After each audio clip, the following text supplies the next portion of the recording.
അരവരവ് എന്നൊക്കെ വിളിച്ച പോലെ ഇതിന്റെ പ്രശ്നം എന്നറിയോ, ഇത് എക്സ്പെക്ടേഷൻ ആണ്. ഇത് ഇപ്പം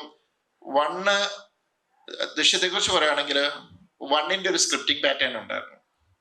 2 എഴുതിയപ്പം ആ കഥ ഡെവലപ്പ് ചെയ്ത് വന്നപ്പോൾ അതിന്റെ ഒരു സ്ക്രിപ്റ്റിംഗ് പാറ്റേൺ, പ്രത്യേകിച്ച് ആ റൈറ്റർ വന്നിരുന്ന് കഥ പറയുമ്പോൾ അങ്ങനെ ഒരു കട്ടിങ് ഒക്കെ അത് വന്നപ്പോൾ അതങ്ങനെ സംഭവിച്ചതാണ്. അല്ലാതെ ഞാനൊരു വ്യത്യസ്തമായി സ്ക്രിപ്റ്റ് ചെയ്തേക്കാൻ ഓർത്തൊന്നും ചെയ്തതല്ല. ഇപ്പൊ 3rd വരുമ്പോ ഇപ്പൊ ഞാൻ ചിലര് അനൗൺസ് ചെയ്ത് ഇതിന്റെ അടിയിൽ എഴുതിയേക്കുന്നുണ്ട് സെക്കൻഡിനേക്കാൾ മുകളിലുള്ള സ്ക്രിപ്റ്റിംഗ് ആയിരിക്കണം എന്നൊക്കെ പറഞ്ഞു. എനിക്ക് അങ്ങനെയൊന്നും ചെയ്യാൻ അറിയാൻ പറ്റില്ല. 3rd ഞാൻ ആ കഥയെ അപ്രോച്ച് ചെയ്യുന്ന ഒരു രീതിയുണ്ട്. അവിടുത്തെ സംഭവവാസങ്ങൾ എന്താണ്, ആ സംഭവവാസങ്ങൾ എങ്ങനെ ഓഡിയൻസിലേക്ക് പ്രസന്റ് ചെയ്യണം, അതിനു വേണ്ടി ഞാൻ സ്ക്രിപ്റ്റ് ചെയ്യുന്നു. അതുകൊണ്ട് സെക്കൻഡിന്റെ സ്ക്രിപ്റ്റിംഗ് പാറ്റേണേ അല്ല 3rd, ടോട്ടലി ഡിഫറെന്റ് ആണ്. മേ ബി കുറച്ചുകൂടി ഒരു ഫസ്റ്റിന്റെ ഒരു പാറ്റേണിലേക്കാണ് അത് പോകുന്നത് എന്ന് എനിക്ക് തോന്നുന്നു. അപ്പൊ അങ്ങനെ ഒരു ഭയങ്കരമായ സ്ക്രിപ്റ്റിംഗ് പാറ്റേൺ ഒക്കെ എക്സ്പെക്ട് ചെയ്ത് വരുന്നവർക്ക് എനിക്കറിയില്ല.